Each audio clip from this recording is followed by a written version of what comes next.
Welcome to my channel creative I 73 traditional dish cooking. আজকে আমি তোমাদের সাথে শেয়ার করছি আমার বাবার একটা খুব পছন্দের একটা রেসিপি। তো রেসিপিটা হচ্ছে আমরা এটা কচু, যে আমরা এটাকে জল কচু বলে, বা অনেকে সেটাকে মাঠের মধ্যে যে কচুগুলি হয় তার যে রুটটা মানে মূলটা হয়, যে মাটির নিচের যে পার্টটা, সেই পার্টটা দেখো এরকমভাবে কচু বাজারে যে কিনতে পাওয়া যায়, এগুলো বাজারেও কিনতে পাওয়া যায় এবং তুলে নিয়ে এগুলো, ওইটা বাবার খুব পছন্দের ছিল, ওইটাকে আমি কেটে নিয়েছি।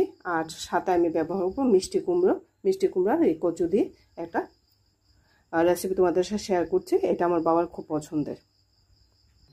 এই দেখো কেটে কুটে লবণ দিয়ে কিছুক্ষণ লবণ জলে ভিজিয়ে রেখে দুটোটা ধুয়ে নিলাম। এখন একে একে রান্না করব।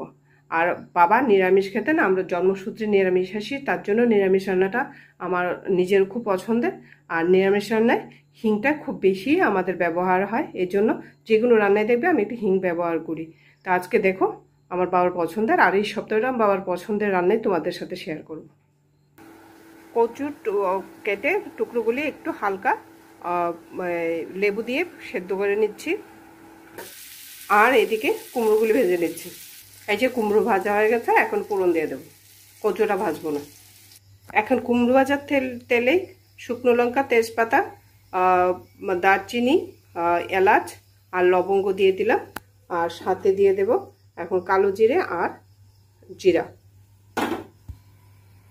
এটা গোটা মশলাগুলো ভাজা হয়ে গেছে। এখন শুকনো লঙ্কা, লবণ, হলুদ আর সবজি মশলা দিয়ে ওটা মশলাটা ভেজে নিয়ে তারপর এগুলো দিয়ে দেব। এখন মশলাটা ভেজে সবজিগুলো ভেজে নিলাম, তারপর আরেকটু ভেজে জল দিয়ে নামিয়ে নেব। গরম মশলাটা আগে দিয়ে দিয়েছি। দেখো হয়ে গেছে কচু আর মিষ্টি কুমড়ো দিয়ে একটা নিরামিষ তরকারি। আর দেখো কচুটা কত নরম হয়ে গেছে, এই দেখো, এই জন্য আমি ভাজিনি। তো এটা আমার বাবার খুব পছন্দের, বাবার নিজে বাজার থেকে নিয়ে আসতেন। আর তোমাদের সাথে আমি বাবার পছন্দের এক এক মানে তরকারি রেসিপি তোমাদের সাথে শেয়ার করব। আজ আজ বাবার রেসিপিগুলো তোমাদের শেয়ার করছি।